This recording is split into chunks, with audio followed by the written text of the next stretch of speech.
कुरुक्षेत्र की धरती कांप रही थी। रथों के पहिए आग की तरह घूम रहे थे। हजारों योद्धा मृत्यु के सामने खड़े थे। लेकिन उसी युद्धभूमि में एक ऐसा रहस्य प्रकट होने वाला था जिसे देखकर स्वयं अर्जुन की आत्मा कांप उठी।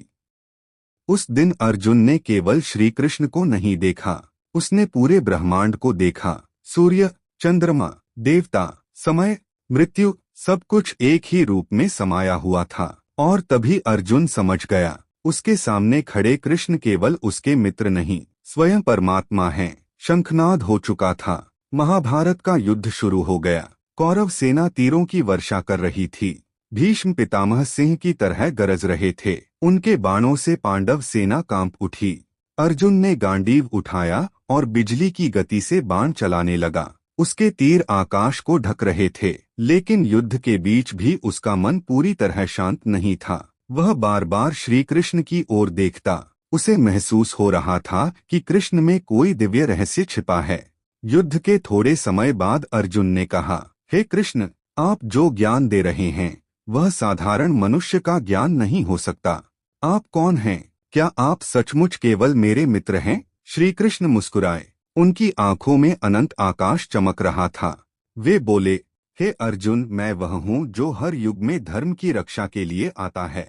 मैं समय हूँ। मैं सृष्टि का आरंभ भी हूँ और अंत भी। अर्जुन स्तब्ध रह गया। श्री कृष्ण बोले, हे पार्थ, यह संसार मेरी शक्ति से चल रहा है। सभी जीव मेरे अंश हैं।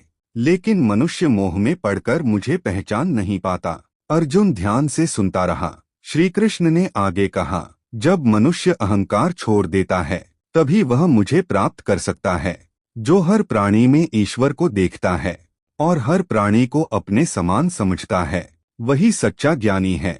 अर्जुन ने पूछा, हे माधव, मनुष्य आपको कैसे प्राप्त कर सकता है? श्री कृष्ण बोले, भक्ति से।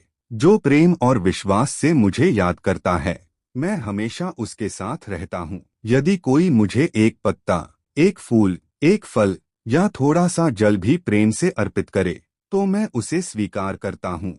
ये सुनकर अर्जुन की आंखें नम हो गईं। उसे महसूस हुआ कि ईश्वर को पाने के लिए धन नहीं, सच्चा प्रेम चाहिए। युद्ध तेज होता जा रहा था। धरती पर हर ओर तीर और तलवारें चमक रही थीं। लेकिन श्री कृष्ण का ज्ञान उस शोर से भी अधिक शक्तिशाली था। वे बोले, हे अर्जुन, मनुष्य का सबसे बड़ा भ्रम यह है कि वह स्वयं को शरीर मानता है, लेकिन वह शरीर नहीं, आत्मा है। जो व्यक्ति शरीर के सुख दुख से ऊपर उठ जाता है वही मुक्त हो जाता है। अर्जुन अब धीरे धीरे संसार का रहस्य समझने लगा था। अर्जुन ने पूछा, हे कृष्ण, मन बहुत चंचल है, इसे नियंत्रित कैसे किया जाए? श्री कृष्ण बोले, अभ्यास और वैराग्य से। मन हवा से भी तेज है, लेकिन जो व्यक्ति धैर्य रखता है वह उसे जीत सकता है। उन्होंने कहा, योगी वही है जो हर परिस्थिति में शांत रहता है।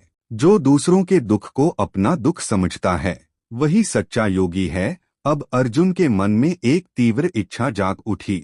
उसने कहा, हे प्रभु, यदि आप मुझे योग्य समझें तो मुझे अपना दिव्य स्वरूप दिखाइए। पूरा वातावरण शांत हो गया। हवा रुक गई। सूर्य की रोशनी अचानक बदलने लगी।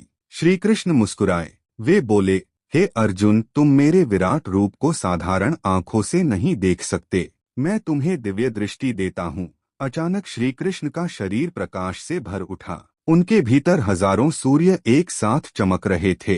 अर्जुन ने देखा, उनके शरीर में पूरा ब्रह्मांड समाया हुआ है।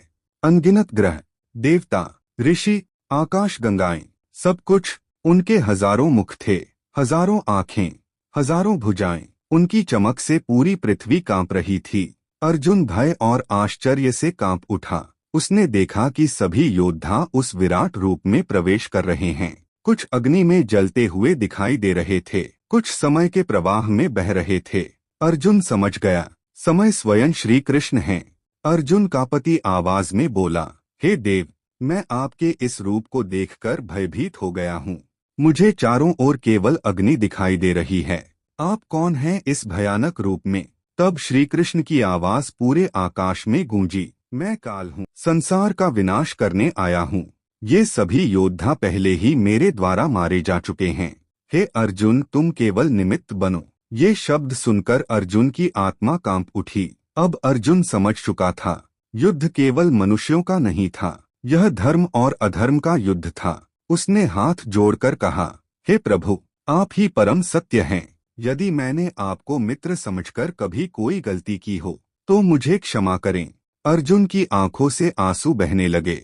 वह पूरी तरह श्री कृष्ण के चरणों में समर्पित हो गया। अर्जुन भयभीत था, उसके भीतर भी एक उसने कहा, हे प्रभु, कृपया अपने शांत रूप में वापस आ जाइए। तब श्री कृष्ण ने अपना विराट स्वरूप समेट लिया। वे फिर उसी मधुर मुस्कान वाले कृष्ण के रूप में प्रकट हुए। अर्जुन ने राहत की सांस ली।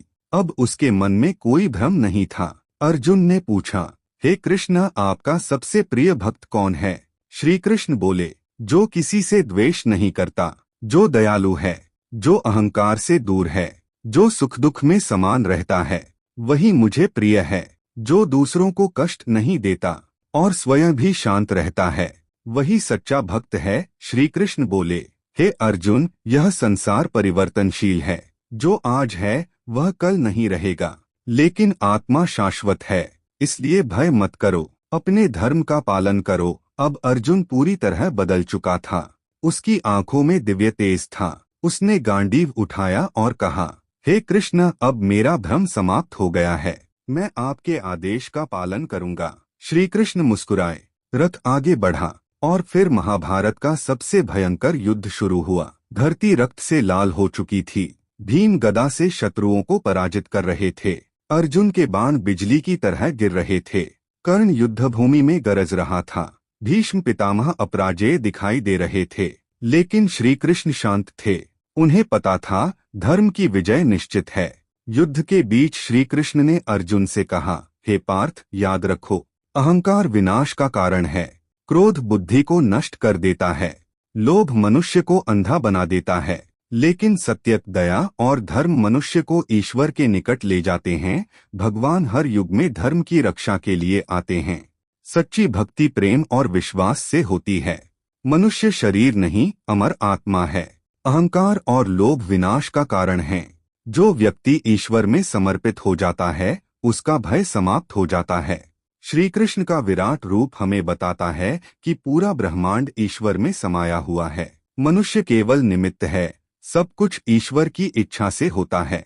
कुरुक्षेत्र का युद्ध केवल एक युद्ध नहीं था, वह मनुष्य के भीतर चलने वाले संघर्ष का प्रतीक था। आज भी हर इंसान अर्जुन की तरह भ्रमित होता है, डरता है, टूट जाता है, लेकिन जब वह श्री कृष्ण के ज्ञान को समझ लेता है, तब उसके भीतर भी एक नया प्रकाश जन्म लेता है। और तभी कहीं दूर से वही आवाज सुनाई देती है, डरो मत अर्जुन, मैं हमेशा तुम्हारे साथ हूँ।